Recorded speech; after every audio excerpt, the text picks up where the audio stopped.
Hello and welcome to Fight Morning, not night, MMA Coach's Corner, UFC 254. We are starting a little early today because they put the time at 2 Eastern, so that's 11 over here on the West Coast for me. So I had to get up a little early to watch these fights. I had to switch out the regular podcast juice for some coffee today because it's a little early. How's everybody doing today? I am doing well because there's some fights on. My favorite.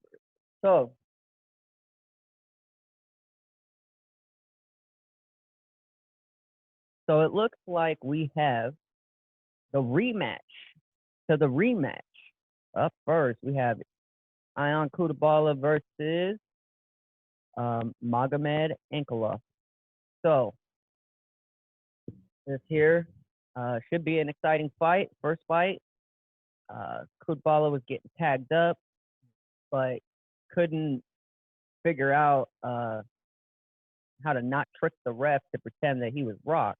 So it ended up being that the ref stopped the fight because he thought he was hurt. He ate like 3 head kicks. I mean, they were all partially blocked, but you get hit with 3 head kicks and then you start acting wobbly, the ref's going to step in. You know, you can't trick the ref into what you think you try to bait your opponent, but you can't bait the ref. That's the last person you want to confuse. So it wasn't looking good for him at the beginning of that fight. So I think I am going to stick with my pick on Magomed Ankalaev. So we have Ion getting to the ring. So we have Artella Tate, 2 years older for Magomed. Everything else is identical. So, and a 2-inch height advantage for Magomed. All right, so should be a good one here. Bruce Buffer looking dapper as always, sir. Where'd you get them threads? Probably got them there in Abu Dhabi. Freshly tailored. All right. So these guys look angry. A lot of animosity. Kutabala, the Hulk. He needs to implement his game plan. He doesn't need to sit there and just absorb shots and try to trick anybody. Go out there and fight, man. That's all you got to do. Normally, today, I'd be joined by my co-host, the coach, George Scott, but he is at work training people how to fight. So, at the same time,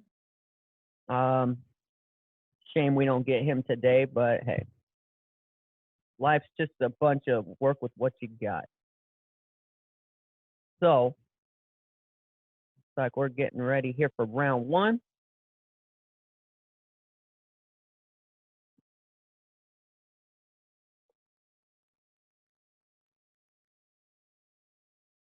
And here we go. Round 1.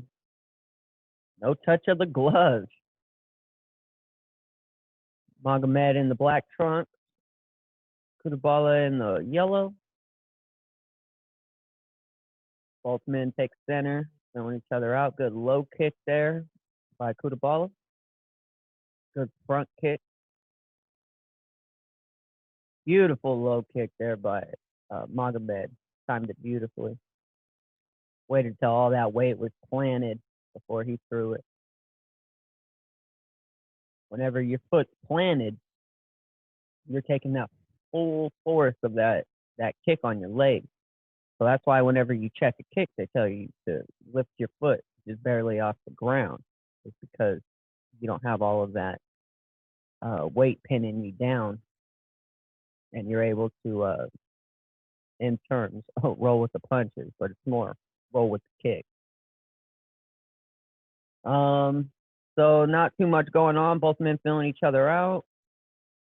Kudabala has center of the cage.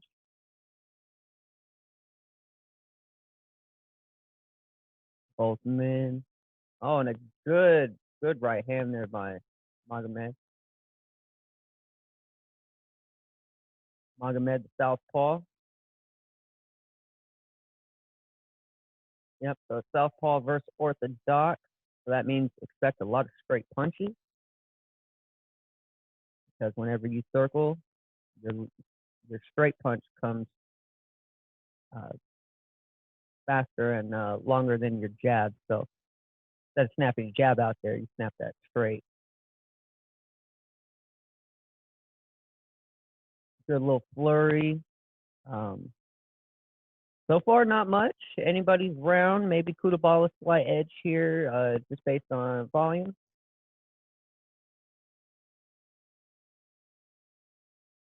Oh, and a good left hand there. Kudabala comes in with a combination. About halfway through the first round.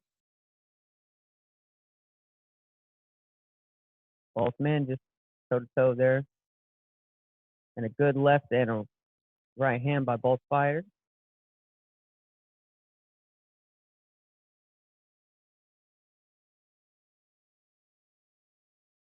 Kudabala coming in aggressive with some good combinations. Really trying to throw Magomed out of his rhythm here, and it's kind of working so far. Kudabala just stalking his prey right here. He's taking small steps, making sure that his weight stays planted. Whenever you start taking big steps, all you do is throw yourself off balance. When you're off balance, you can't throw any power. Unless you're one of these crazy dudes out here who can just knock people out on one foot. So very rare. Oh, and a good straight left hand there by Magomed.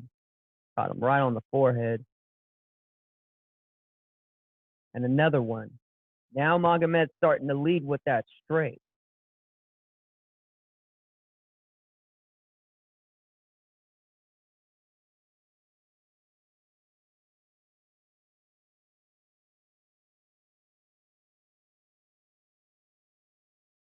Oh, and down goes Kudabala there. He just fell backwards on his butt. What was that about?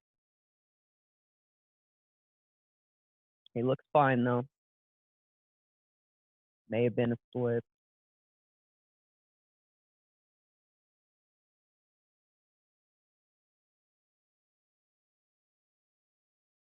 Kudabala still pushing forward. Oh, and Magomed drops him with the left. And it's over. Magomed by TKO. Caught him coming in with that left hand. And that's what we were talking about. Whenever you fight someone in an opposite stance than you, if you're orthodox, you're fighting a southpaw, you gotta work with that too. And Kudabala real shaky getting back up to his feet. Here, he had to sit back down. Woo! Take a look. Yep. Boom! Just that straight left. Dropped him with the first time. Boom. Hit him with that right hook, left hook. Bang, bang on the button. Finishes off with some hammer fist and grounded pound, baby. Magomed. Oh, vicious. Khabib-like right there with that grounded pound. Oh, I wonder who's going to fight better during the middle of the day. Us fighters, we're used to fighting at night. It's like you got your comedy stand-up guys. It's like you're used to playing at 11 o'clock at night, and they're like, hey, can you do a 11 a.m. comedy special? But really, I think it was due to the international times and it being a pay-per-view over anything else. So, but Ion Kutabala, it all comes full circle for you, sir. Pretended to get rocked the first fight.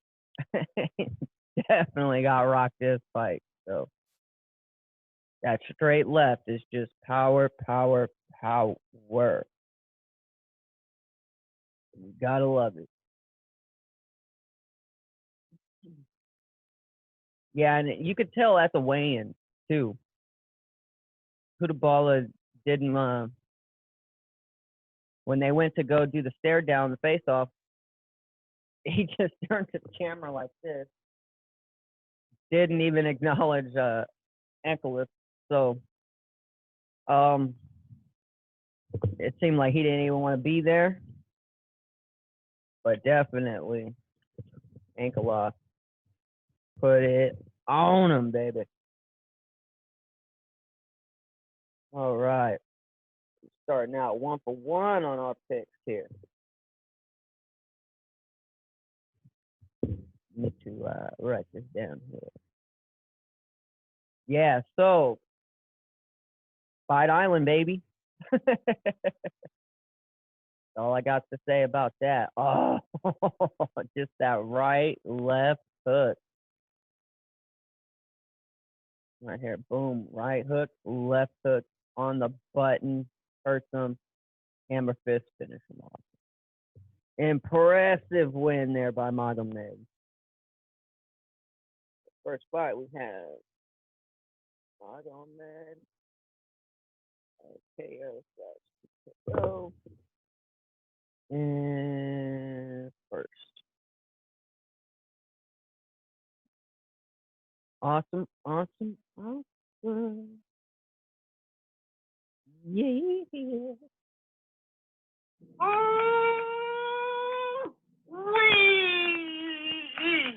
He just got knocked the hell out.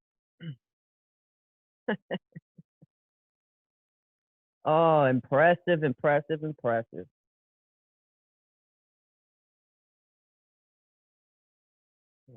Magomed getting it done.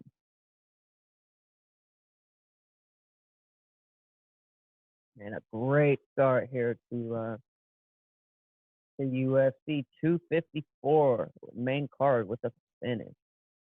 I can't watch this enough. Right here, backed up, let him in, step forward to close off that angle, get in his range, landed that lead hook, followed up with a rear left hook. One of my favorite punches in the game. Dink, caught him right on the chin, went straight from his face or his feet to his back, and then just ate a bunch of punches to the face. So very, very, very good win there for Magomed. All right. So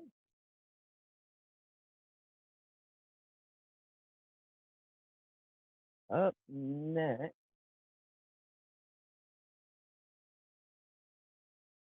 we have with our flyweight women's fight with Lilia versus Lauren Murphy. This ought to be an interesting fight here. We have a debut here. Well, I'm nervous about my first mission. So we have Lilia making her UFC debut. She just loves to throw. Man, she looks like Coach George Scott here. Same haircut, same face almost. Brother, is that you?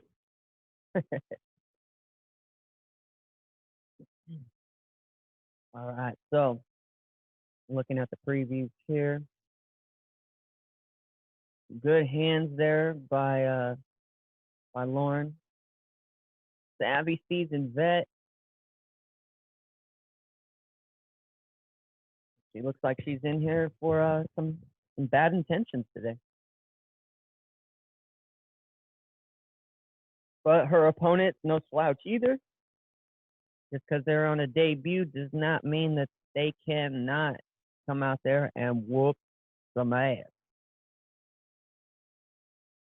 So let's see how this fight will go. Let's see. While we're waiting, we can still take a look to come. We have, after this fight, we're gonna have our Jason Malkan versus Philip Haas. So that one's gonna be a banger. Two heavy-handed dudes really going at it.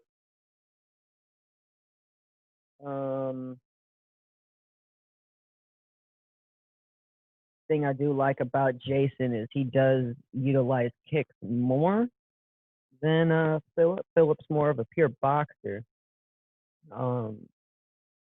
BBJ champ. I think he's only a purple belt at the moment, but I mean that's a high level purple belt. You know, that's the thing too.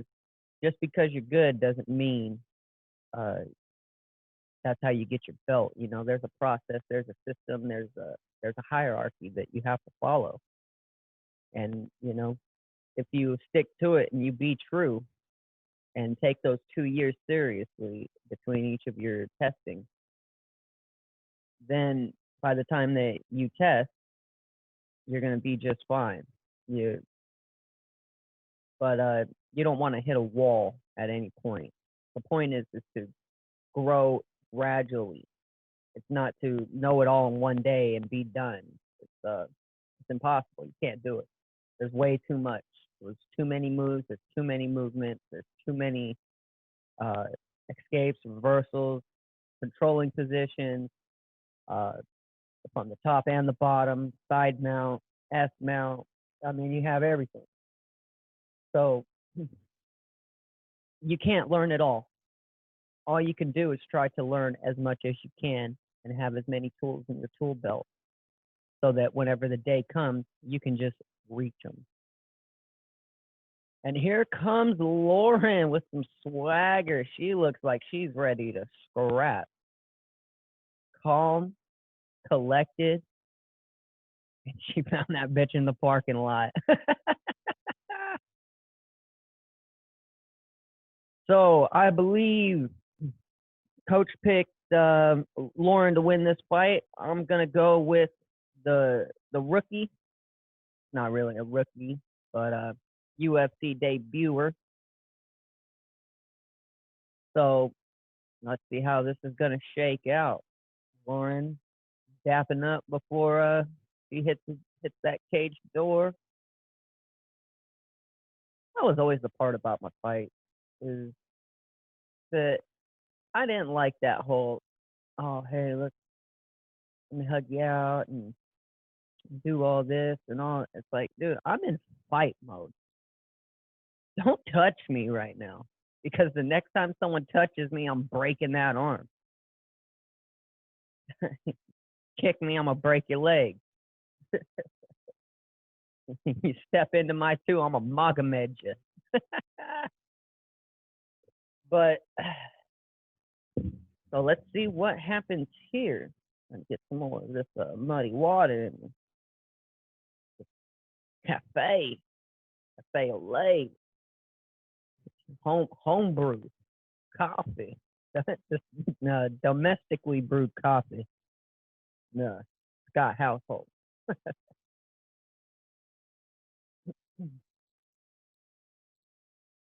All right, so about nine or so years older for Lauren.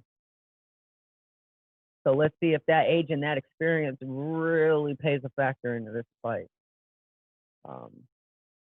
Lauren, looking ready here. she is built like a USA wrestler. That's what she reminds me of, to a T. Someone get this woman a singlet and let her just go wreck havoc. All right. Lauren looks in shape. She looks ready to go. She looks like she's ready for this fight to start and be over. All right. Finish up the announcements here while we're talking about that. Just want to give you guys a quick preview / update. Tomorrow we'll be having our UFC or WWE Step Inside the Squared Circle podcast for the WWE pay-per-view Hell in a Cell. Stay tuned tomorrow for that. I don't think that one's going to be at 11 o'clock in the morning, so it'll be good. Here we go. We touch gloves. You have Lauren here in the white trunk.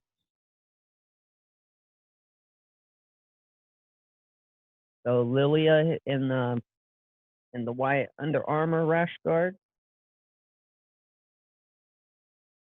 And so both women take center. Nothing yet. Some wild punches not landing from either. Good inside leg kick by Lilia.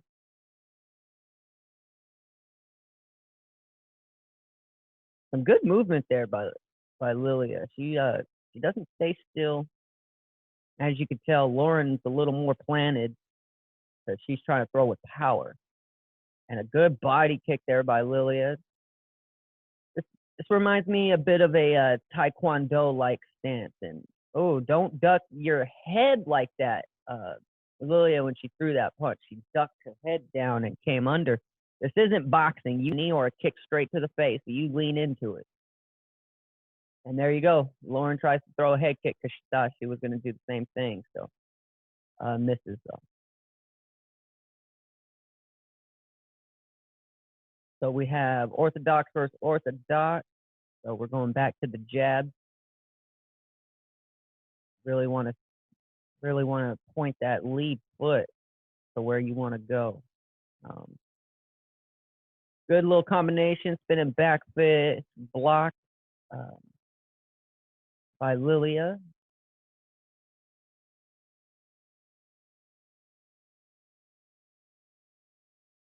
Oh, Lauren coming in with the combination, trying to cut that movement. Oh, and a takedown. Beautiful low single back to her feet.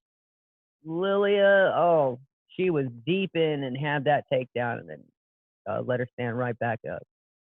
So Lauren back to her feet, back to the center of the octagon.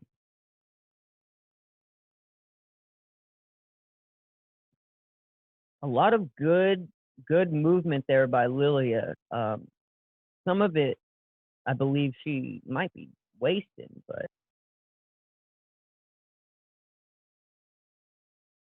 but it looks like Lilia just wants to get into a scrap more than a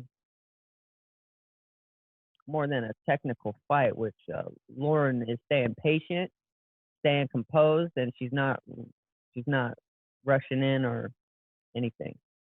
And Lilia needs to quit winging those punches so wide. She's doing this with her head down. You are going to get countered, girl. And if you get head kicked, I'm going to say that's because you dropped your hands whenever you throw wild hooks. Most important thing about a combination or any punch, bring it right back to where it started. You can't just give up on half of the punch and expect it to work. So it looked like a little maybe graze to the eyes there, shook off, touch gloves there. Doesn't look like it affected Lauren at all. So high kick block, spinning back kick block. Lauren blocked it. And a good right hook and another good right hook there by Lilia. Just more trying to point fight here, it seems like, but now Lilia switches stances back to orthodox, goes in for that low single, brings it up. I don't know why you're bringing it up. Run the pike, back step, put all of her weight forward against the cage, and then redirect it the other way while she's on one leg. It's a lot easier to spin a table that has one leg than spin a table that has 3 or 4.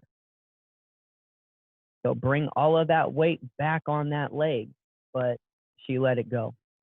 And that's why. It's because when you're sitting there, you're just burning all your energy, gassing your arms. So now they're body locked, and now Lauren reverses and puts Lilia against the cage. And a good T kick there by Lilia to create some separation off the cage. Interesting first round, really. Not too much by either fighter. Pretty even round. Maybe a slight edge to Lauren, maybe a slight edge to Lilia. This one's a little tough. Lauren doing a good job of staying patient. She's definitely wasting the least amount of energy. But also, when you're not the busy fighter, it looks like you're hesitant, but she's landing good counter shots. I want to see Lauren really start cutting off the ring. So she starts circling to the left, you move to the right. And you move diagonally to the right, create that angle. Really start cutting them off like you're trapping a dog in a corner, you know? Like, come on, we got to put you in the kennel. But, so here we go. Round 2. Wait.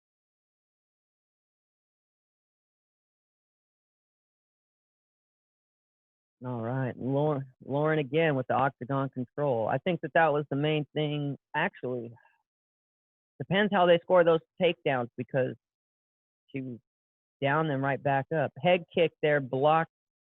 Lilia blocked that one. You could just see the experience gap in the striking. Lauren is more technical, as Lilia is more of a balls to the walls, all out fighter. So, looks like a Taekwondo background. A lot of lead kicks and good movement. Oh, and now Lauren backs Lilia against the cage. Oh, landed a nice jab there by Lauren.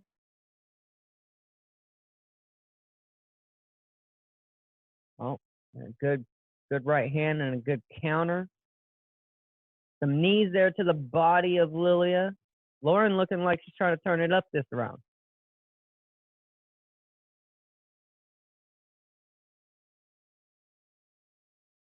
Another nice push kick, side lead kick. Oh yeah. Now they're starting to throw.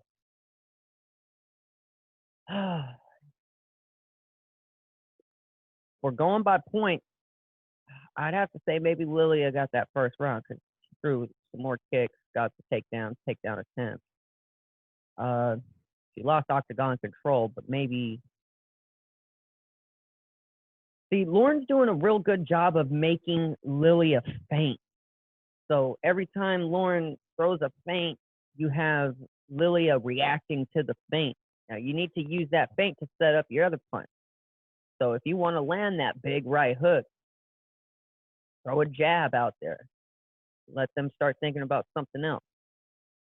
Then you come back to it and they least expect it, because the ones you don't see coming always hurt the most. And now we have a body lock takedown by Lauren. So Lauren is in top and Lilia's open guard here, trying to keep it active. Going for a sweep. Lilia coming under that leg. Eating some punches here. Lilia's got to do a better job of guarding herself. The position before submission. You can't pass or submit someone. So now Lauren stands up, postures up. And now turtle guard here for Lilia. Oh, and Lauren takes her back. Going for the choke.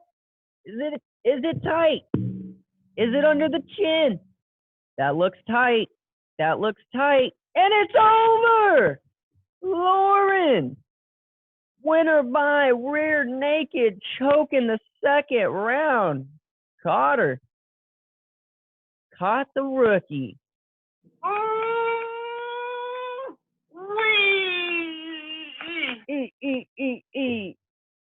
Oh, very, very disappointing for Lilia here. Just didn't look into this fight from the beginning outside of wanting to do Taekwondo sparring, little point system. But it really came down to a matter of Lauren coming to fight and Lilia coming to compete. So, advantage fighter. Play for blood. We started a game we never got to finish. Blood, remember? We was just fooling. I wasn't. I love me some Doc Holliday. Lauren by sub. Choke in the second round. Very nice. So it looks like you have Coach 2-0. Called this one wrong. This one was going to be my underdog of the day. Did not come to fruition. So kudos to you on that one, Coach. What a scrap.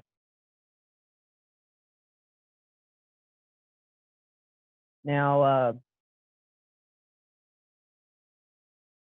Lauren showing that, age is just a number.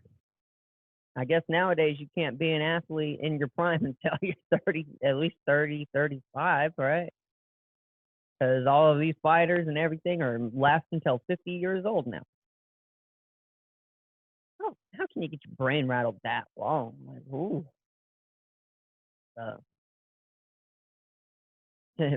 You hurt your brain. It's not as easy to recover from that as in a sore wrist. So, but beautiful. As soon as she saw her back, she took it, immediately hopped on that neck, cranked it, elbow deep, and there was just nowhere for Lilia to go. Beautiful, beautiful win here by Lauren Murphy. Making a statement that she needs to be back up towards the top of this division. So let's see what happens with her next time. Yeah, so it looks like with that, Lauren jumped up to about number 6 on the rankings, if that's fully updated. Right behind Valentina.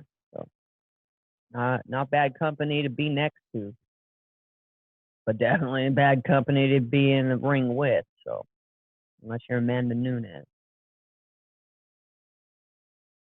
So next, I think we have our heavy hitters coming up. We have Jacob Malkren versus Philip Hayes. I always want to say Hayes, but it's hard for W. Let's see here. So we got both these guys, good striking. Philip probably has more of the true one-punch knockout power. The thing that I like about Jacob that I think is going to be the biggest deciding factor in this fight is simply the fact that he uses kicks instead of just boxing. And whenever you're able to control the distance, the tone, and everything else, which keep your opponent guessing with his kicks, it's a lot harder for him to try to predict what you're trying to do. It's easier to protect against 4 punches than it is 19 different kinds of strikes. So whenever you start throwing in spinning back elbows, spinning back fists, spinning this, spinning that, like a Beyblade, just spinning around the circle. You got to worry about that. You got to worry about high kicks. You got to worry about calf kicks. You got to worry about knees. You got to worry about takedown. You have to worry about everything in this sport, and that's why it's such a beautiful sport. And the thing why people, well, they want to call it barbaric, they want to call it whatever you want, human cockfighting, etc. Which, hey, not going to say you're wrong, but you're missing the bigger picture, and that bigger picture is an art form, a body in motion. How the human anatomy can do things that you didn't think possible, doing things that are some people would consider out of the realm of possibility. You have outliers and everything. So let's see if the versatility is going to be the biggest deciding factor in this fight, because Philip can put you down one shot. You can't let him walk you down and just put your back against the cage and let him start teeing off. This guy lays the boom. Flying knee there by Philip. Watching some of these highlights, very nice, and boom. Put him down. Yep. So you got to watch out for that power of Philip. But one way you could do that is by controlling the distance of the fight. A lot of T kicks, keep them at bay. Snap a lot of front leg. Oh, as I say that, it shows Anderson Silva front leg kicking Vitor Belfort. So here, showing some Anderson Silva highlights. And man, was there ever a more complete martial artist? I'll wait. But someone that has the highest level of striking, some of the highest level of Brazilian Jiu-Jitsu. I mean, talk about a complete arsenal. Maybe GSP, but I wouldn't say GSP is nowhere near the striker Anderson Silva is. And I don't think that George St. Pierre's wrestling is anywhere as good. So, I would have to say Anderson Silva still to this day best complete martial artist in the game. Standing up, laying down, on your back, on your stomach, on your feet. Got to be able to know what to do and how to get it done from all those positions. Oh, nice spinning back kick there. So who is this fighting Anderson Silva? I didn't see this preview yet.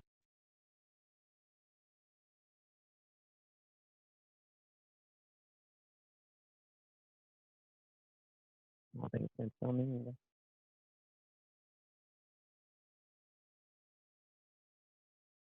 either. I believe Uriah Hall.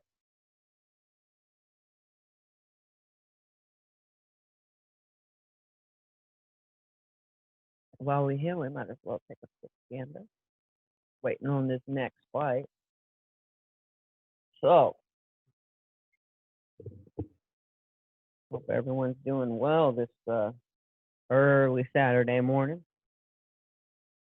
Cartoons are still on. What are they doing having human fist fights out here?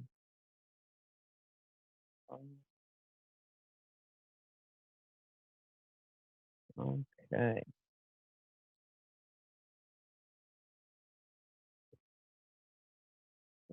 I think my port's finally giving out on my laptop. USB.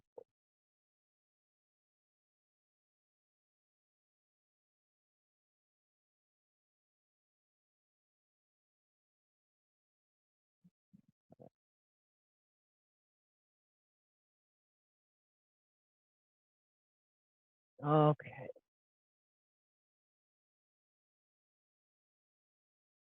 Yep. So Uriah Hall versus Anderson Silva, and what should be a good striking match. I don't.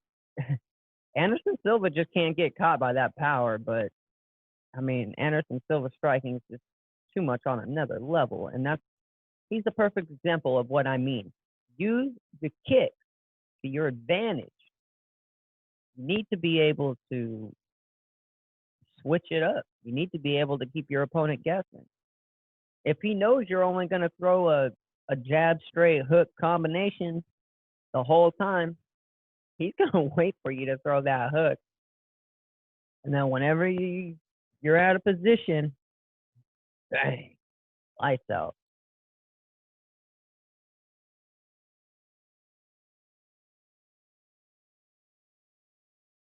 So it looks like they have Khabib and other people coming in on the outside. A little police escort there for him. Very nice. Woo-wee. That's going to be a fight right there. There's a reason why Khabib's undefeated. All right, so we're getting ready for our next matchup. So we got to get this hype train rolling. Khabib versus Gaethje. Ba-ba-ba-boom. Spell Gaethje right now without looking. I don't think you can do it. No, I sure can. Jae. About as far as I remember. I know there's a JE at the end.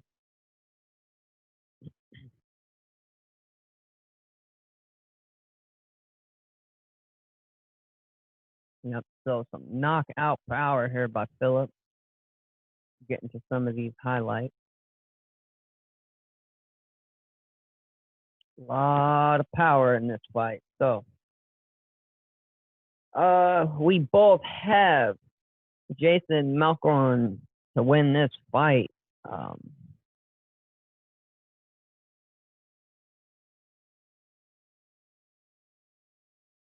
Yeah, Philip, I just don't know if he's going to be able to land that one punch knockout fast enough.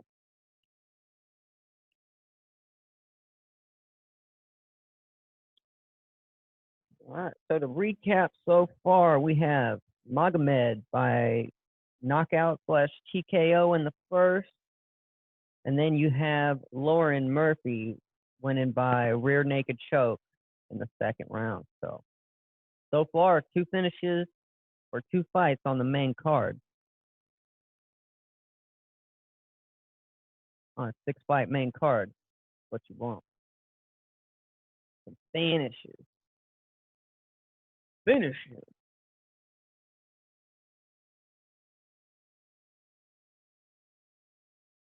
Okay. Okay. So Philip Hayes. Why do I always say that? Philip Haas. Haas, not Hayes. Haas. Taking on Kudabala. No, not Kudabala. Sorry, my wife walked in, threw me off. So we have Philip versus Jacob. Philip in the ring now. All right, man. Philip is jacked. All right, so entering, we have Jacob. Jacob.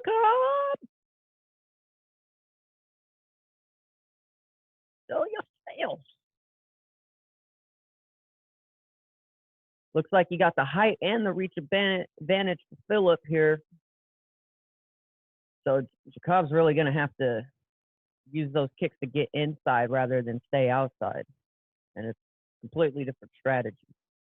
Whenever you want to keep the distance, you want to throw straighter kicks. When you want to come in, you want to throw advancing kicks.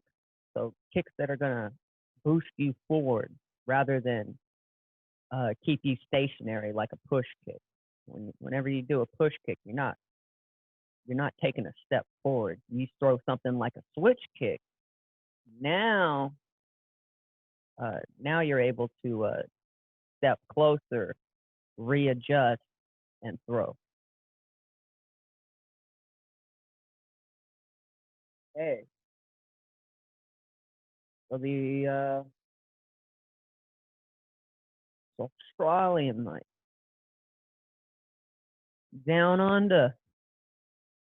For all of my Scott Sportscast Australia listeners out there and Scoresby and all those places out there, howdy. Good to see you. Don't go to the loo because we got round one starting right now. This one might be violent. So let's see. Here we go. Touch gloves. You got Phillip in the black trunk, and you have Jacob in the green and yellow tie shorts. Oh, and Phillip already hurt him. And Phillip already knocked him out. And an amazing fucking knockout in 20 seconds. Phillip by knockout. Let's go. Oh, man, I wanted to take him, but I didn't think he was going to go knock him out like that in 20 seconds. Phillip Haas, folks. With knockout. Let's see. He just pushed him against the cage. 1-2 misses. Boom. Caught him with that left hook on the head. And then landed 3 more unanswered hooks right there. He went face first. Haas by knockout, man. Brutally. Oh, killer. This guy is a killer. Woo! Put that boy to sleep. Sorry, Aussies out there. Your guy did not do so hot. Haas. KO. Round 1. 3 for 3 on finishes for the main card so far, folks. How do you like them apples? And oh, he split up right there on it looked like his lip cheek area. Ooh. Wee.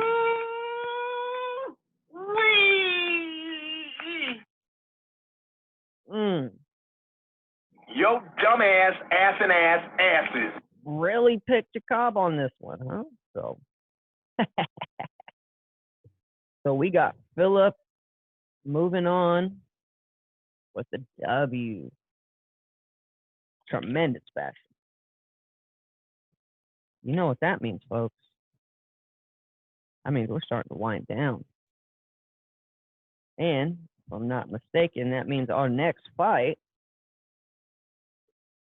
is going to be Walt Harris versus Alexander Volkan. And ooh, wee. And what did I say? I said you have to use your kick in order to control the dictation of the fight. But when you don't throw those kicks and you're supposed to be a kickboxer and you get into a boxing match with a guy who's a better boxer, you just gave up your advantage and gave it all to him or her or whoever you're fighting. So that's the one thing you cannot do is abandon your tool set. But yeah, you get pushed up against the cage. What worst place to be against a boxer? and he just planted and teed off. Just that killer instinct. Dank, dank. Man, that's the second double hook knockout we've seen today, which is beautiful because that is exactly why you never throw less than a 3-punch combo. If you throw 1 or 2 punches, those are easy to block. Those are easy. We know where they're coming. We know what you're trying to do. We understand based on the direction of your hips, how you're wound, what punch you want to throw. So, I mean, if you're down here, your body naturally wants to uncoil. So once you coil up, turn those hips, really generate that power from the ground. People think that power is just swinging. No, power comes from your feet planted to the ground. Use that earth, drive off of it, and you're able to generate and get more torque through your hips, which carry all the way through your hands like a chain whip or something. You can't just throw it out there and then it's just gonna be flimsy. But you throw it out there and you snap it. All right. Now you're cooking with some gasoline. But Philip Haas getting it done. That's the thing about this sport too that always tripped me out. Like my last fight, you train 2-3 months for this fight, and it's over in a minute, and that's what they mean by you have to kick your own ass in practice every single day to make sure that no one else can kick your ass on fight night. Doesn't always work that way because you have outliers and you have some studs, like a style bender or Khabib, that they're out there. So what's that new guy's name? Cosmot. I can't wait to watch him fight again. Dude's fighting at 2 different weight classes and just flooring everybody. That's probably going to be the next guy I would consider to be a complete martial artist. If we could see him do anything besides knock people out in the first round. So we'll have to wait and find out about that one. But what a card so far. This give me all finishes here. Give me all of them. We have Alexander Volkanov, or Volkan, taking on Walter next. This one should be an interesting match. You got Volkov, who's just that taller fighter, uses that range well. One thing that I really do like is how much torque he is able to generate. Just like I told you, drive off that canvas, dig your toe in, push off of it, get on the balls of your feet, drive yourself forward. That's going to give you the ability to close the distance without losing power, but gaining it instead. I mean, go ahead, sit there on a punching bag. Keep your feet planted as hard as you can. Just post them and just throw some punches. Now move your feet around and really turn your hips into it. Rotate those shoulders in, and just feel the difference.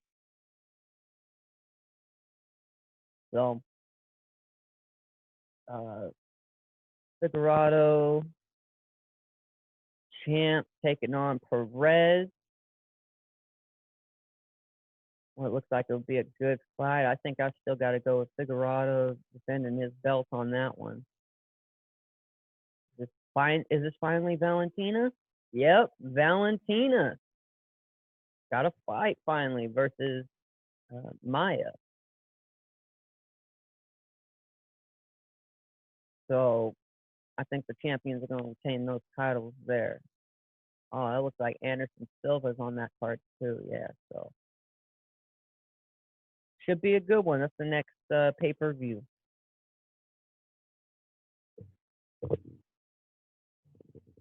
Yep, versus Alex Perez. Valentina versus Maya. Brandon Morado versus Brandon Raval. Oh, Raval had a beautiful fight last time. Guys, that guy's submissions are just something else. You were something else. But oh, stopped him with that calf kick. Those calf kicks are deadly. And it's like how do you train that, you know, besides destroying your shins in the process. Behind your shins, actually. So give me a tractor tire, kick the inside of it, bamboo to roll on your shins to kill the nerves. But yeah, all the training I ever did, I didn't train the back of my calf. You know, I didn't. The only thing you could do for that is strengthen your calf, but they're not hitting your muscle; they're hitting your tendons, your nerves. They're trying to lock that leg up. So you can't let them. And that's why it's important to check your kick. You can't sit there and plant your feet with all your weight and then all of a sudden start eating those kicks. No, you gotta be light on the balls of your feet there. And when it comes, you need to pick it up off the ground. I know it's weird. People want to be like, why would I ever want to pick my leg up off the ground? It's like, because you're going to take at least 75% less damage than by picking it up than you would if not. And if they spin and take you down, that's fine. But if they sit there and they crack your femur or they crack your tibia, it's not going to end well for you.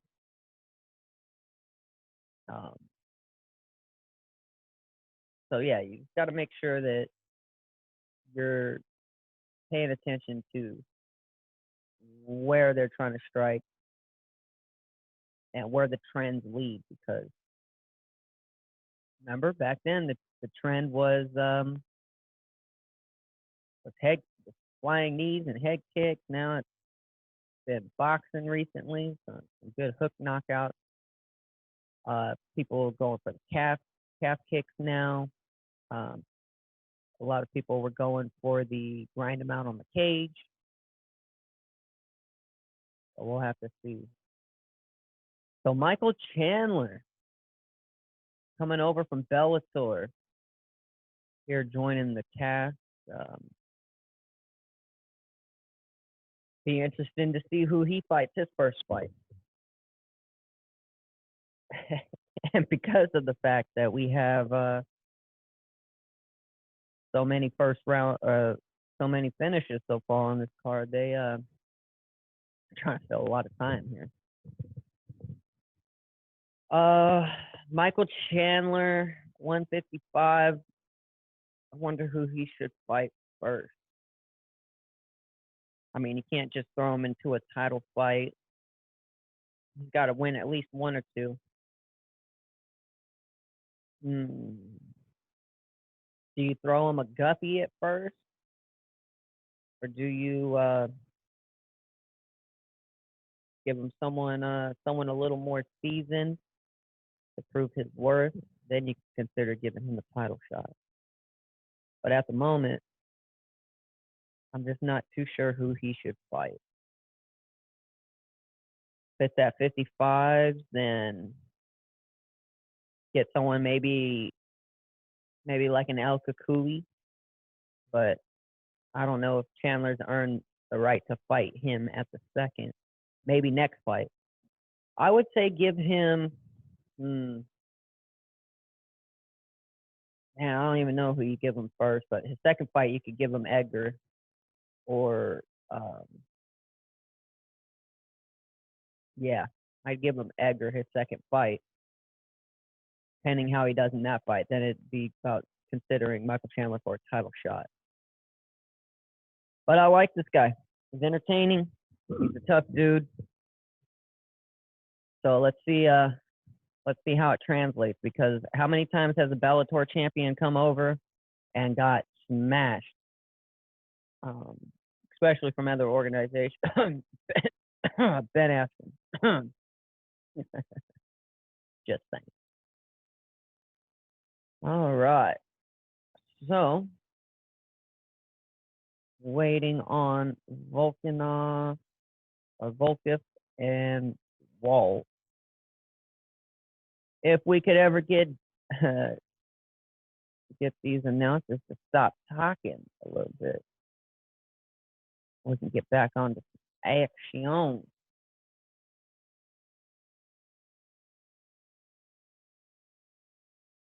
All right. So we have Walt walking out, looking jacked.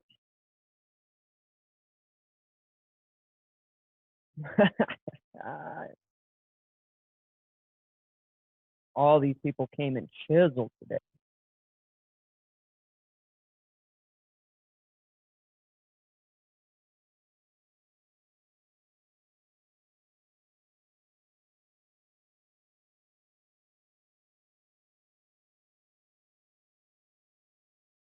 So he has the third fastest finish in UFC.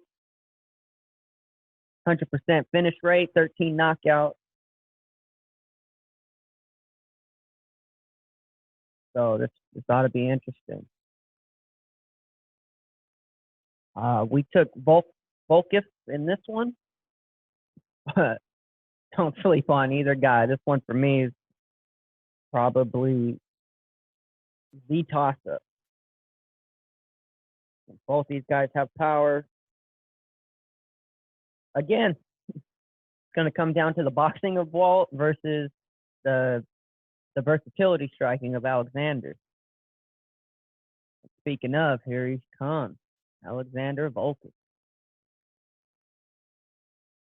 Number 7 ranked in the world here.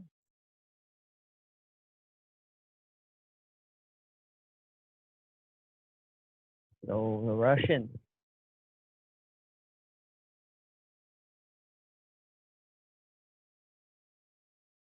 Will we have a miracle in the Octagon land, or is Mother Russia going to reign supreme?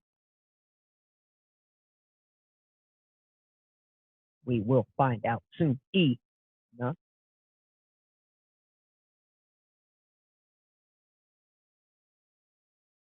All right. So for Volkov, I'm going to want him to really use his reach and his range to keep those power shots just out of reach for Walt. Walt needs to flip either in or outside the jab to close the distance. He needs to be able to get inside, get over that jab. And if he can do that, it'll be a long night for Volkov.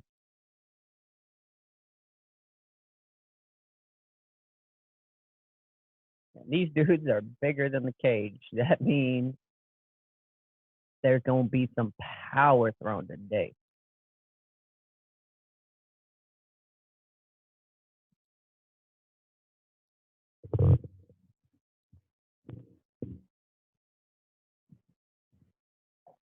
All right.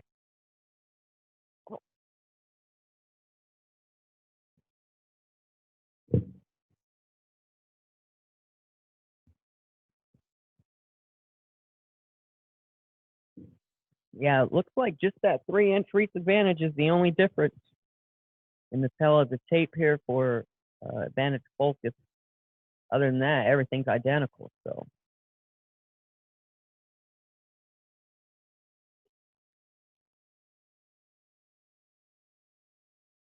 All right, so we have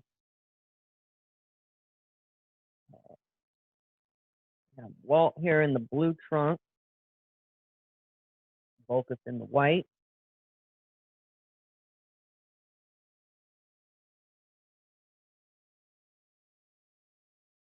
And now, enter the thing of the red corner.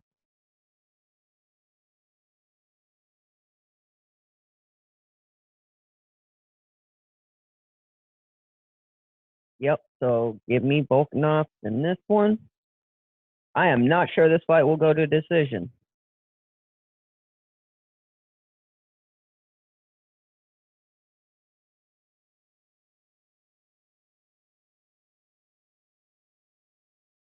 Man, like the Philip Haas fight, the announcement takes longer than the fight sometimes. It's crazy.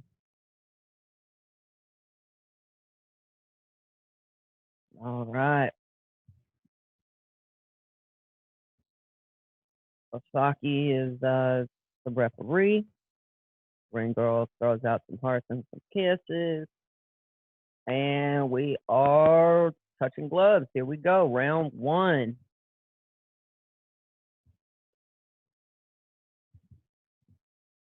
Oh, good combination there by Philip. And landed a nice overhand right hook, lead hook there. Um, Volkov planted, ready to exchange. Lands a good combination on Walt coming in. Walt lands a beautiful right hook himself. A good low kick. Fast pace here for these guys. These heavyweights coming out so far. Volkov looking more planted. He's ready to throw. Walt has to do a little bit of dancing here to counteract that reach advantage.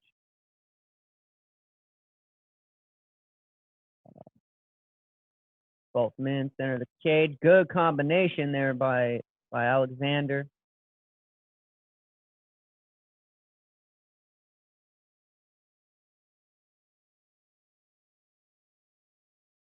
Yep, both men.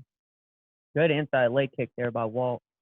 Walt in the blue trunks, and you have Volkov in the black trunks.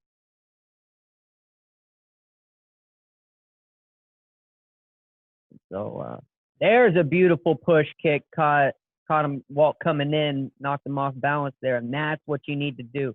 Now he swarms him against the cage, lands a good uppercut hook combination. Walt circles off back to the center of the cage. So Walt needs to start getting over that jab. He's Alexander's starting to hold it out there to make him think about it. Both men staying patient, but being active at the same time.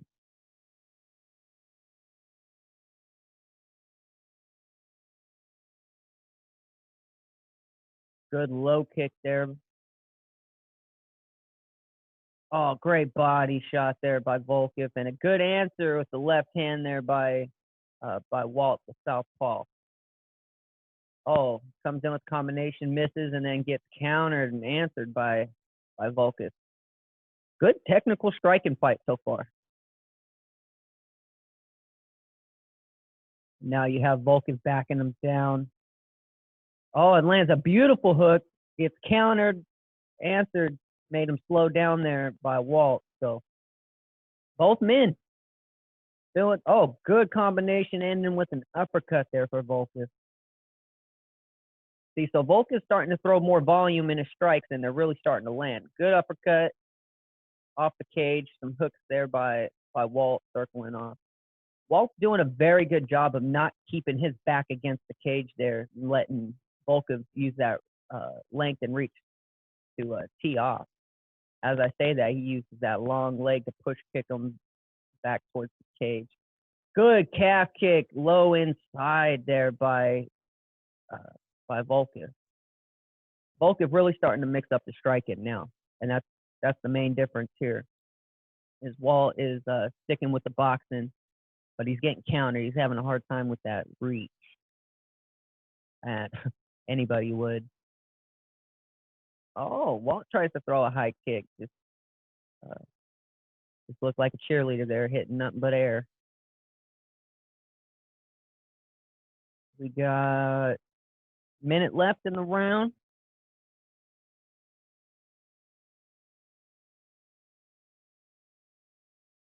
So far, I'd say Volkov with a slight advantage. Oh, beautiful combination there. Now after Volkov's combination, Walt's trying to throw, and he's just hitting air.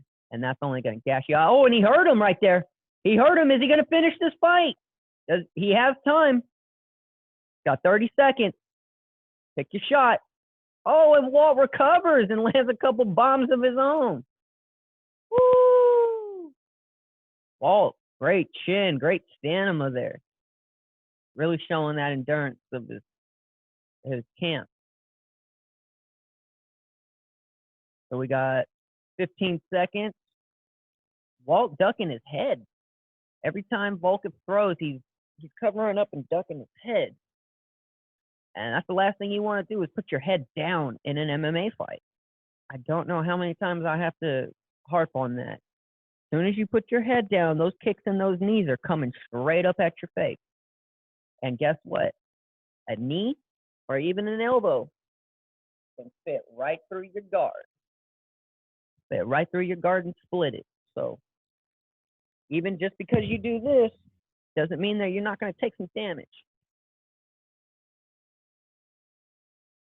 And I'm surprised that Walt's not cut up. Maybe just a little bit. He's got some mouth is forming, but yeah, beautiful. Use that long leg, T kick versus T kick, and then answered with a beautiful jab. Walt was able to land a couple good combinations of his own, but yeah, Volkov hurt him right there, but wasn't able to finish. Credit to Walt on that one. So it looks like here we go for round 2. Let's see who has more in the tank. Back both men, center of the cage. Oh, and a big hook there by Walt. Volkov stalking him. I'm loving how patient Volkov's being. He's not forcing himself into bad situations, but whenever he sees the opportunity, he lets it go. Oh, and a shot in by Walt, shrugged off strong by Volkov. He said, Russia has grappled entire life. Second you come out the womb, you are thrown in cage, and you must wrestle. Oh, and a big right hand there by Volkov, timed beautifully. Nice straight. See, and one thing that Walt's doing really well is circling to his right, which is keeping the power shot away. Oh, he got kicked in the nuts and he stopped it. Was that a low blow?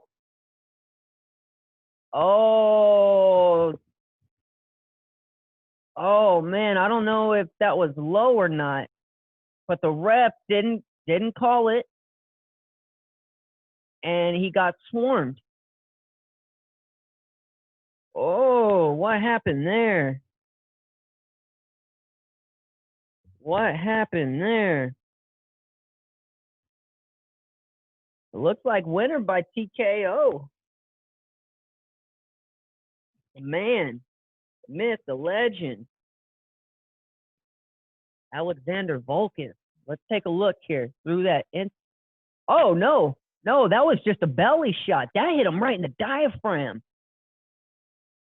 That was a clean kick. Hit him right in the diaphragm. It looked a little low, but Bank came right up there, right in that sternum area, really caught that diaphragm, and just winded him there. Body shots do magic, folks, and that's one of them. Walt was fighting a good fight, and he just got caught right there with with a mean body kick. But that's what I was saying about Volkov with the long range.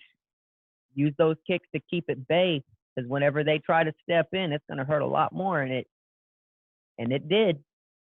enough for Walt to get finished here. So we got Alexander winning by TKO in the second round. We have not had we had 4 fights and not one of these main cards have made it past the second round. Is there even a third round?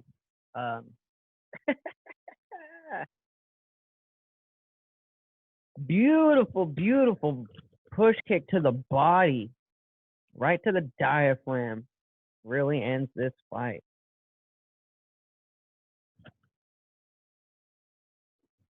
That was Walt Harris. Ooh. And this one right here may be my fight of the night coming up next. I'll make sure that they're not going to throw anybody else in, but next up should be the Robert Whitaker versus the Human Cannon, Jared Cannonier. That's going to be an amazing fight. So, got to get through all of these interviews. And actually, now is the perfect time. I got to fill up some coffee au lait. Since I can't have my true lay. Now, true lay disappointed. Truly. You're listening, truly.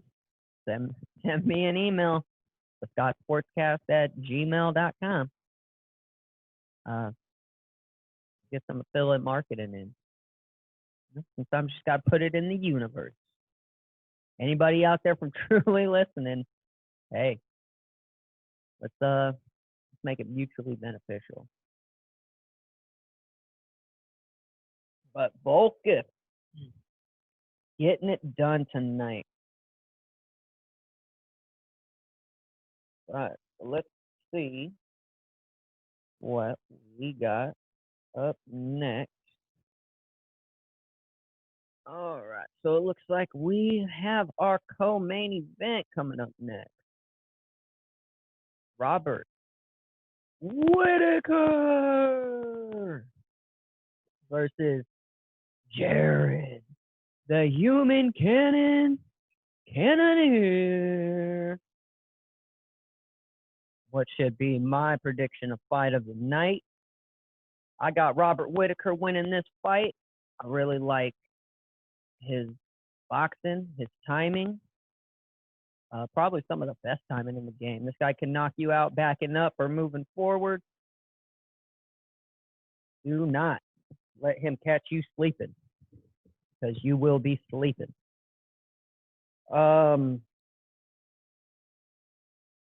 Yeah, and that, look out for that dangerous left hook. He's one of those guys that just finds a way every fight to land his punches, and his favorite one might be that left hook. So, as a Cannonier, this guy hurts people, he floors people. He'll swarm you, so you can't let him catch you. But I think the experience and the striking advantage is going to pay dividends in this fight for Whitaker. So let's see what happens. Oh yeah.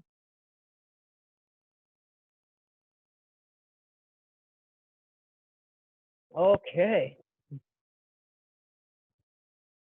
So you have Cannonier in the blue corner with the white trunks. You have Whitaker in the red corner with the black trunks.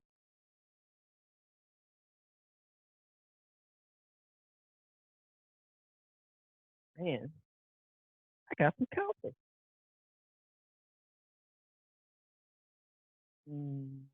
Good stuff.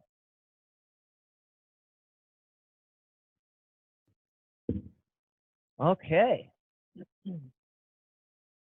So we got our co-main event of the evening getting set to get underway.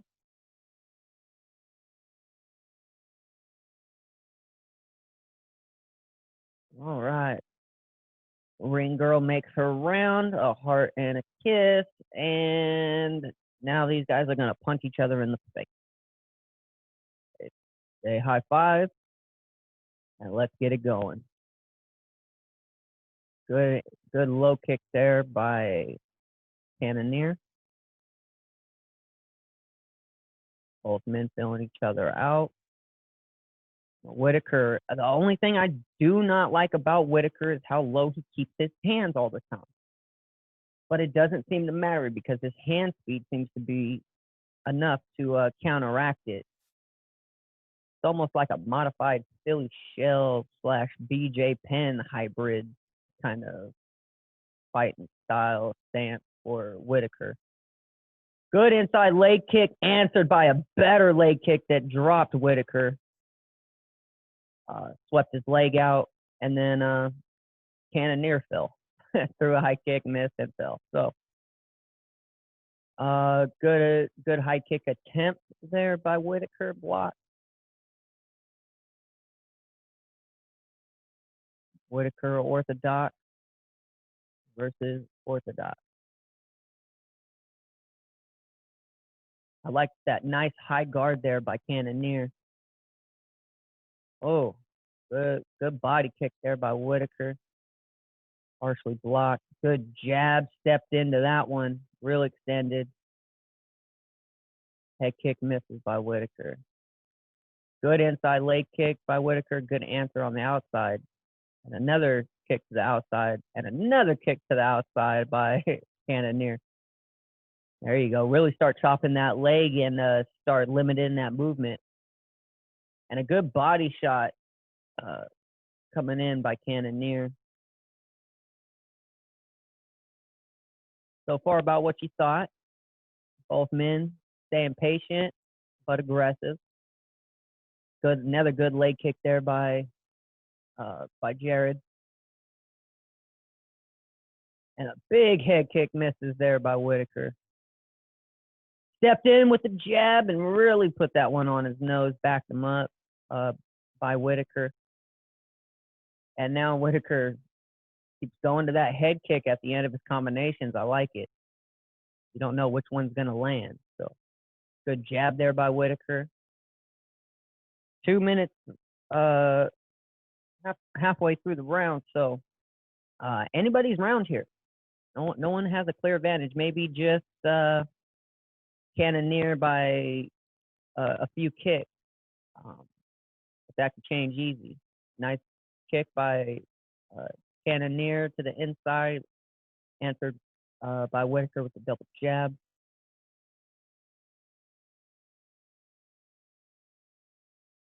These men are standing right in front of each other too, just about. Toe to toe in the monster logo. And Whitaker, big swings and misses. Good jab there by Whitaker. Stepped in, timed it beautifully. That's what you want to see from Whitaker. But he ate a leg kick on the way out. Cannoneer is doing a great job of attacking the legs. I thought that was going to be Whitaker, but Cannoneer switches stances back to orthodox.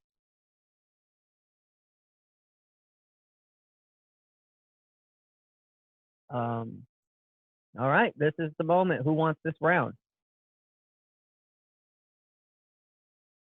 Whitaker, nice jab coming in. He's starting to land that jab at will. He's finding a good home for it. Now that you think he's going to throw the jab, you throw that too. You throw that straight. Both men in the center. And good inside leg kick there by Whitaker. Misses a big hook, slipped under by Jared.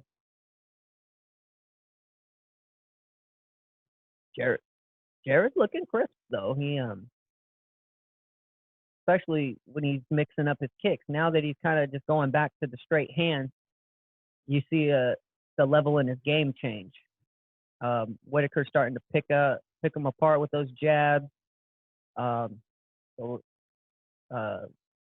Whitaker trying to steal this round here in the last few seconds. 10 seconds. There you go, Whitaker. Good body kick by Cannonier. And we are going to round 2 and a close round.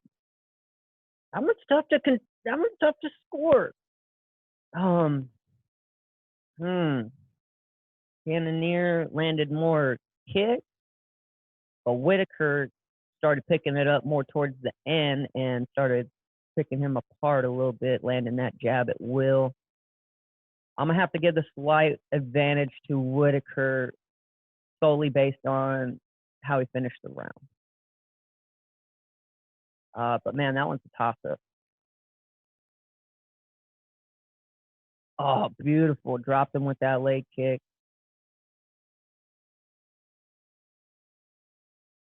Hit him 3 kicks in a row with that leg kick. And then slipped under, hit him with the jab, stumbled Jared back.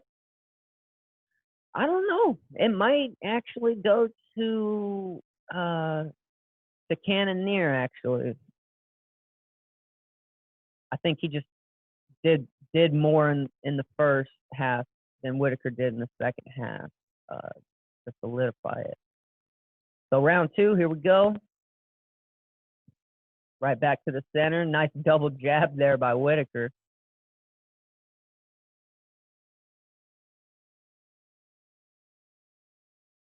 Both men standing in front of each other. This is the kind of fight you like to see. Nice technical striking fight. Good leg kick, a jab by Cannonier. Yeah, Whitaker 19 headshots. 12 to 13 leg kicks for Jarrett. So it's more of the damage to the head than the damage to the legs. Whitaker's headhunting. Who would have thought?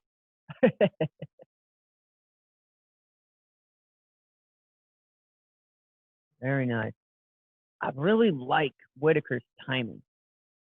He does a great job of getting them to move their feet and then stepping in. Oh, Whitaker in close, tried a little dirty boxing to no avail. Good leg kick again by Cannonier. Whitaker's got to start checking these kicks, mainly for another one. Whitaker's got to check these because either they're going to start doing a lot of damage and slowing you down, or you're losing points by keep allowing him to land leg kicks. Because if it goes to the judges' scorecard, it is a point system. Oh, great jab by Whitaker. Whitaker needs to start throwing something behind that jab, though.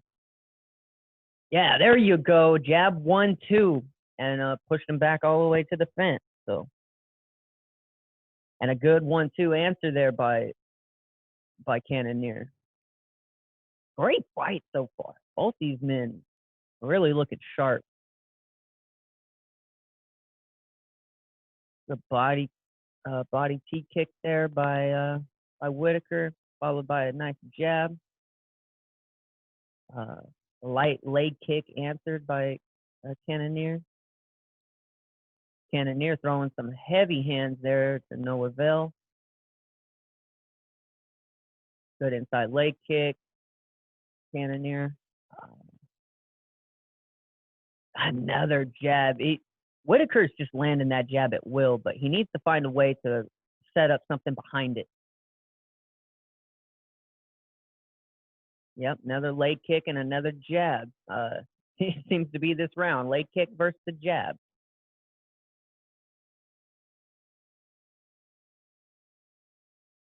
Both men dancing around. Got a minute 50 left in the second round.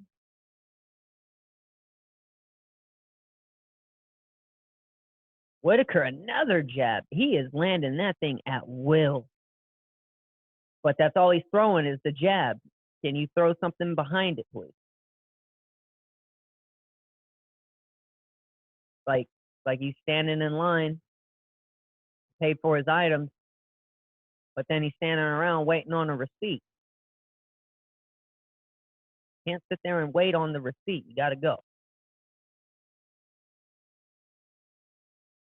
And another jab, body lock, and a takedown by Whitaker here. Takes his back, stands up, still has his back.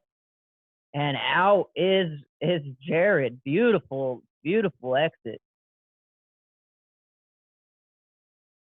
And now they're back toe-to-toe. But that takedown and taking his back, that's going to be big on the scorecard, even though it was only for a few seconds. Oh, and just landed like 4 jabs is Whitaker. But like I said, Whitaker needs to throw, maybe instead of a jab, throw a jab lead hook and then follow that up with the straight right. It's orthodox, so when you're here, oh, he's stepping in, really throwing that jab, bang, bang.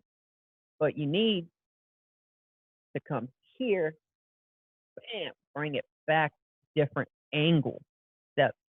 Step in with the jab, step to the side with the hook. Then follow it up with that straight right.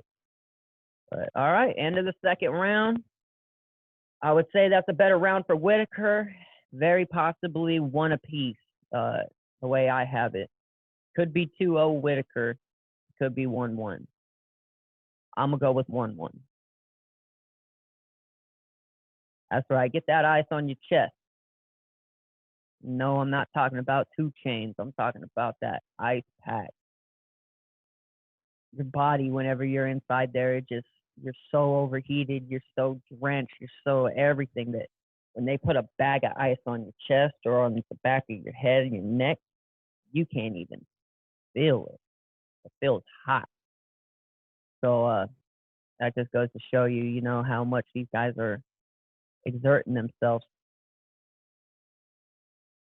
They coming out the corner for the 3rd round. This is the first fight on the main card going to the 3rd round. I'm just as surprised as all y'all are. Here we go. Round 3. This might be the final fight. Yep. Final round here. So winner takes all here. Another jab by Whitaker. It's just landing that thing at will, folks. I want to say he's probably landed at least 20-something jabs alone. But like 5 of everything else.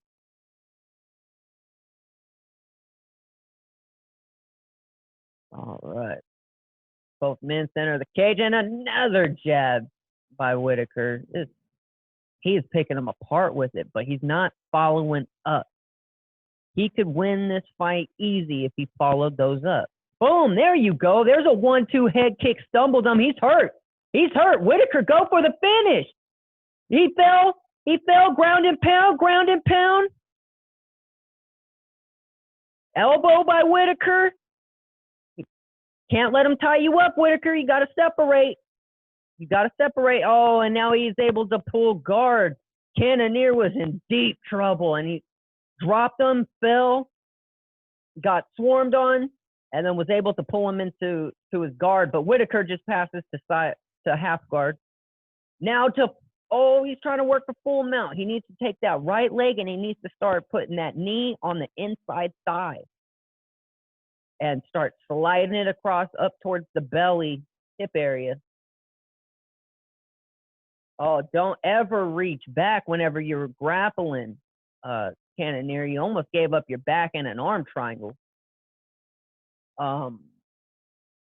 Whitaker looking real comfortable on top there. He knows he's in no hurry, and he almost got to mount, except for he just switched sides on the half guard. Great awareness there by Cannonier. Oh, and now Whitaker gets mount against the cage. This is a bad position. This is a bad position for Cannonier. Whitaker postures up, rolls over, takes his back, looking for a choke. Takes his back, arching him out. He's too close to the cage, though. Oh, Cannonier doing a good job of fighting the hands. Whenever someone has your back and they're going for a choke, the first thing you have to do is fight the hands. In wrestling, yeah, you fight the legs because they're not allowed to punch you or choke you. But and now they're back to the feet. Beautiful job by Cannonier to get back up. Now we got 2 minutes, 10 seconds left in the fight. Good knee there. Cannonier hasn't pressed up against the cage. But Whitaker had him hurt bad. A big knee to the belly there. Cannonier smothering Whitaker against the cage. Whitaker taking a deep breath. And now they separate back to the center with 1:45 left. Oh, Cannonier goes for a high kick. Just barely blocked glances.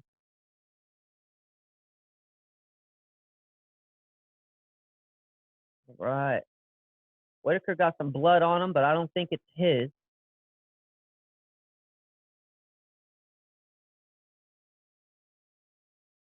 Oh, and another big shot there by Whitaker. Really keeping those hands down at his kneecap. Oh, and then Cannonier goes for a kick and gets caught with that right lead hook. Whitaker, the only thing about his hands down low is that his timing's so good that it makes up. Most fighters can't do that, and I would never recommend anybody do that. Hands down, man down is the way I like to preach. Oh, and a good jab there, rocks the head back, stumbles back, Cannonier. Oh, and then now Robert Whitaker got hurt right there with the right hook. And now he's circling away, running away. He knows he only needs to hold on a few more seconds. 20 seconds to win the fight. Cannonier going for the fences here. Rocked Whitaker. Whitaker able to push him up against the cage, and it is not going to be enough. Big knee by Cannonier, and he falls. Back up to the feet, pressed up against the cage. 2, 1, earned. All right, and we have our first decision on the main card, a 3-round hell of a fight. My prediction of fight of the night may be coming true here, folks. I have that fight 2-1 or 3-0 for Whitaker. So let's see how the judges are going to score this one, because it truly was a masterful jab work versus a masterful leg kick work. But the only problem is Jared got away from the leg kicks later in the fight, and that hurt him. And then he got dropped, and he was hurt, and he got swarmed. Oh, a beautiful uppercut slipped under that jab. And then boom, that right hook caught Whitaker, rocked him at the end of the round. He was able to circle out, regather himself, kind of got rocked again, and was able to push it up again. So head strike 65 and only 9 for Jared. 44% striking to the head, 22 leg kicks to 4 leg kicks for Jared. So it was headshots versus leg kicks, and 1 knockdown for Whitaker. So I definitely got Whitaker winning this fight based off of, and that eye is fucked up right now for Jared. So that's right where he kept landing that jab. Yep, so it's the right eye of Jared. And your winner by decision.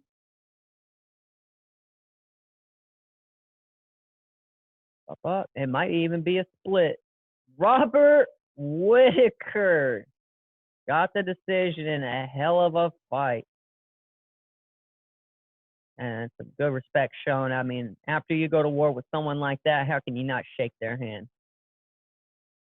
So, like, not only thank you for testing and pushing me, but thank you for being man enough to help to fight. You know, it's one of the fewer things that are more intimate than fist fighting someone to test their soul.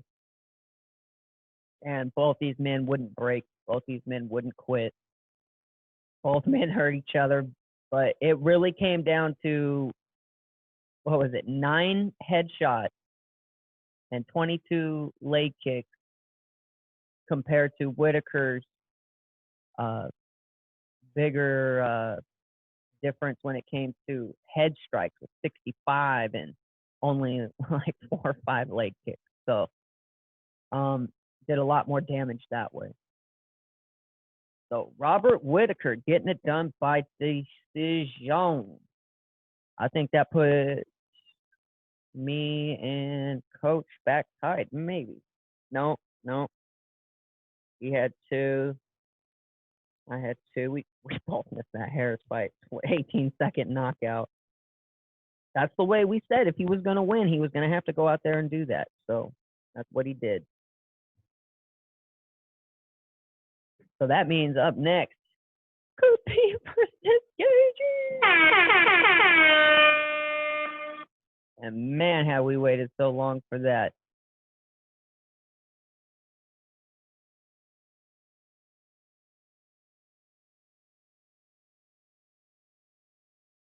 We have waited. And here we go.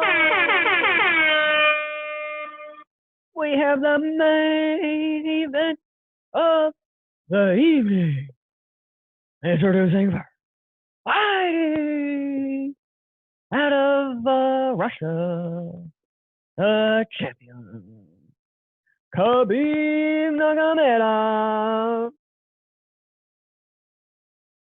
versus fighting out of the blue corner, Justin, the highlight, Gaethje. And hopefully new UFC lightweight champion of the world. But going against the rightfully so undefeated Khabib, can it be done? Will it be done? Can Gaethje really use that Division I wrestling to stop those takedowns and really land his power? Me and Coach both got Khabib in this fight, but we have a sidebar going on, a little side bet. If Khabib wins this fight, I must buy Coach a steak. If Justin Gaethje wins this fight, Coach owes me a steak. So let's go, Gaethje. My guy. Love this kid. So let's see if he can get it done.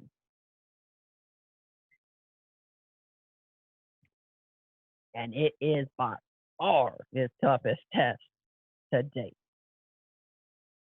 If Gaethje can beat Khabib, he deserves to be champion. That's all I got to say. But you have to beat Khabib to be champ. Gaethje threw off that interim title belt. He said, this is participation medal bullshit. You know, I ain't doing that. Get that off me. This fake gold chain, you know, making my neck yellow and green. I don't think so. What is it, pyrite? I believe pyrite is fool's gold. I am not mistaken. Now I gotta check. Now I gotta check it because I don't like saying things that ain't true. Unlike most people these days, just say whatever they want. We have fool's gold. Fool's gold. Okay.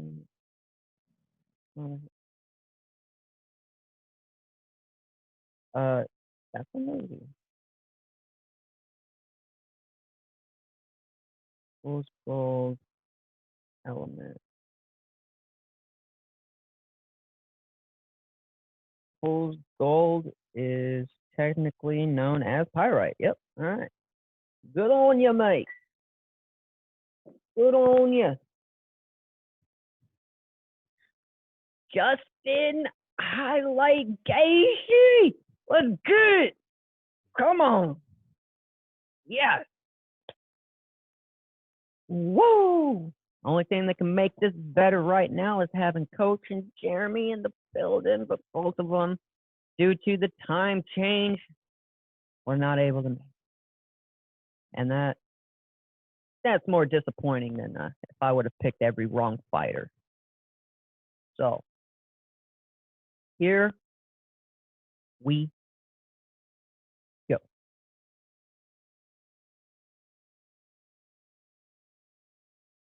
So Whitaker won by decision. The third. So to recap the night so far, the main card, we have Magomed with a TKO in the first. We have Lauren Murphy, winner by rear naked choke in the second. We had Haas KO in 18 seconds in the first round. Then we had a TKO in the second round by Alexander, that beautiful body kick, and then the decision by Whitaker. Here we go. They touch gloves, and we have Khabib versus Gaethje, folks. 5 rounds in the UFC for the lightweight title. Both men filling each other out. Gaethje keeping that distance, making sure that Khabib doesn't get a quick takedown. Good inside low kick there by Gaethje. Gaethje in the blue, Khabib in the black trunk. Me and Gaethje have the same font on our back tattoos. Shoulder blade tat. Maybe I could turn for the camera.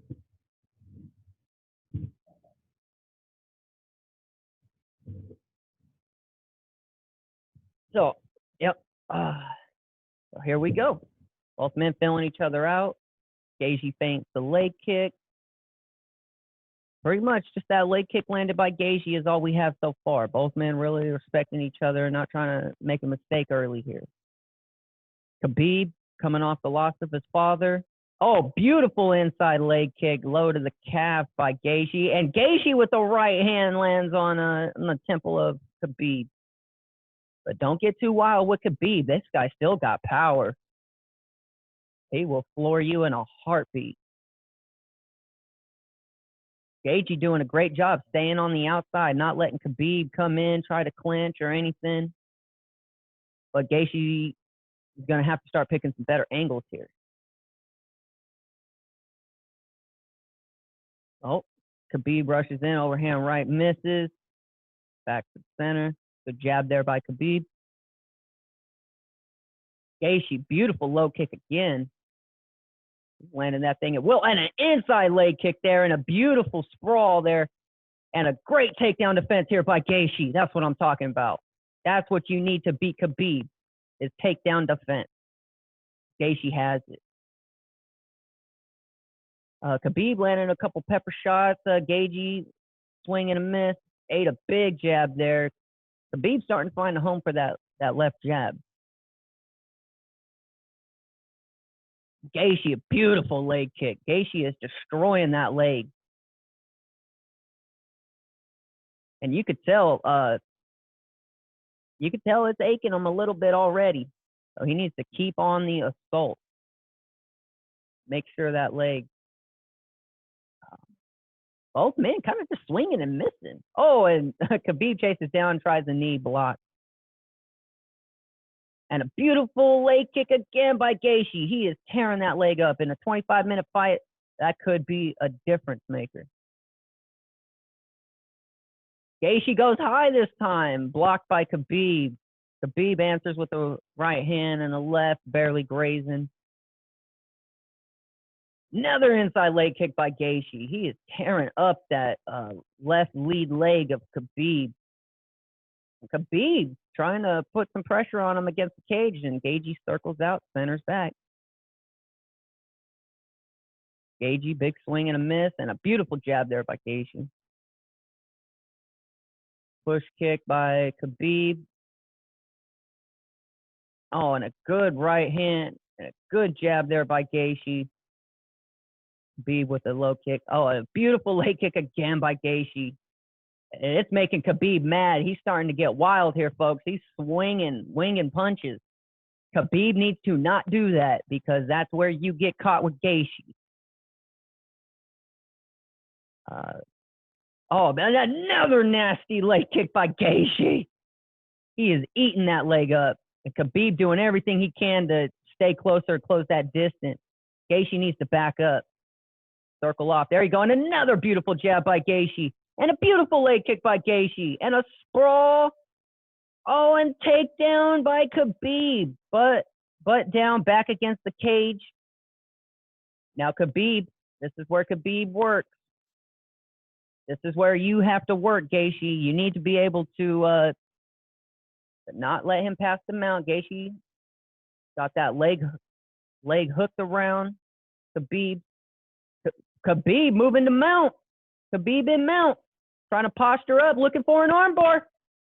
Looking for an armbar. Nope, Gaethje, you need to roll. You need to roll into it, Gaethje. And that's the end of the round. Woohoo! Gaethje won that round, except for the takedown and the armbar at the end. How much does that play into effect? I think that may have been the only difference in this round, enough to have Khabib win that first round. Gaethje, until that takedown, winning this fight hands down. So I don't know if 20 seconds of groundwork makes up for that 4 minutes of destroying that leg of Khabib. I might have to give this round to Gaethje, even though you had that late second takedown to mount. I just don't think that was enough time. Not with all. I mean, yeah, Gaethje hit him right on the chin with that hook. But yeah, that takedown, it just timed it beautifully. Gaethje got stuck against the cage, wasn't able to fully sprawl. And that's why you take them down near the cage. They got no room to sprawl. So round two, here we go. That first round was a coin flip.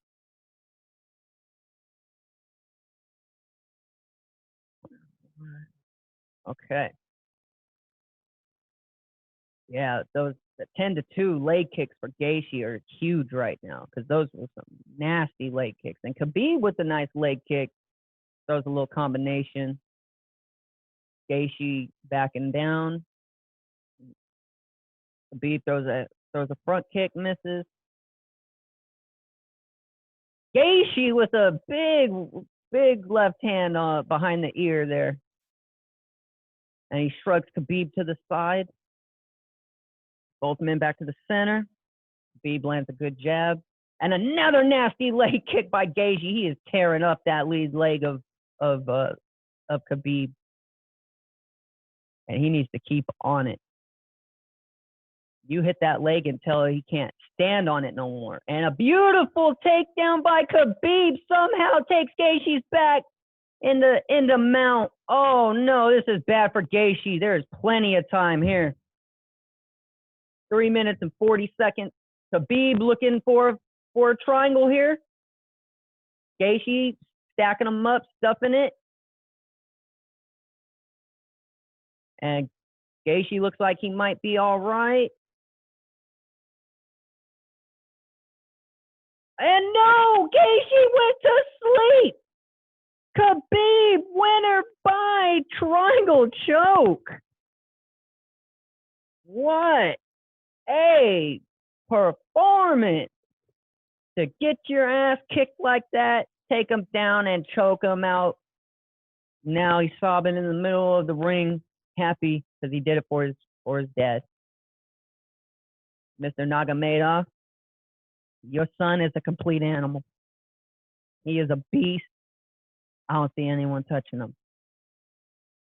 Khabib, and still your UFC light heavyweight champion via submission. And Gaethje coming over there, giving Khabib some respect, some comfort.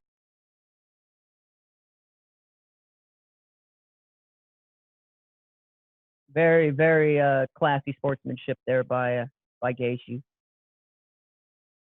Something everyone could use a little more of these days. Everyone thinks you have to be some loudmouth, cocky, ignorant fool, but at the end of the day, the guys that don't talk are the ones that are scariest most. Oh, and Gaethje, you thought you came out, you had a good game plan, you just couldn't stop that takedown. And then a beautiful triangle from Mount. And I mean, Khabib's leg was buckled and he reached, got the takedown, took his back. Gaethje rolled over into Mount. Khabib had that arm locked up against the cage. He brings it across and he sets up a triangle. Yep. And then he's able to hook under the leg to keep Gaethje from going. Gaethje trying to lift him up, wasting energy, tried to slam him, couldn't. And he's tapping right there. The ref thought he was trying to punch him, but he was tapping. Like elbow, and then right there, he's trying to tap. And the ref missed the tap. Gaethje goes to sleep. Beautiful, beautiful, beautiful. So what a night of fight. And I owe Coach a steak. And he likes ribeye. Damn it. All right. Hey, can't win if you never play. But if you play, just know you ain't always going to win. How do you bounce back? So we have Khabib winner by submission in the second round. And still has work to do, Gaethje and the rest of this division, because if Gaethje can't touch him, Edgar can't touch him, Conor can't touch him, nobody's touching Khabib for a long time, folks. And it's not that he's the best at everything. He is the best at one thing, and that is seek and destroy, take you down, and beat you up,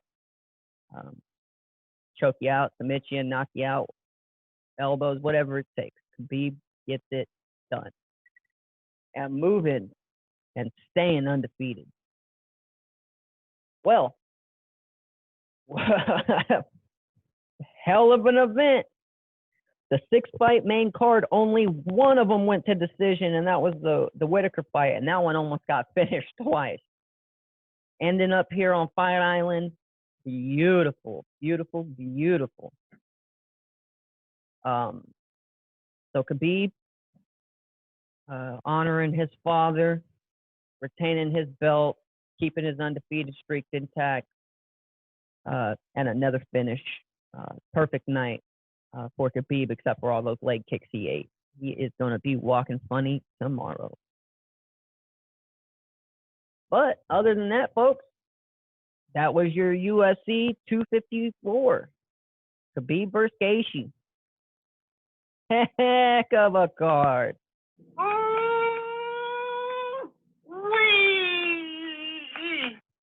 And I can't wait for the next one.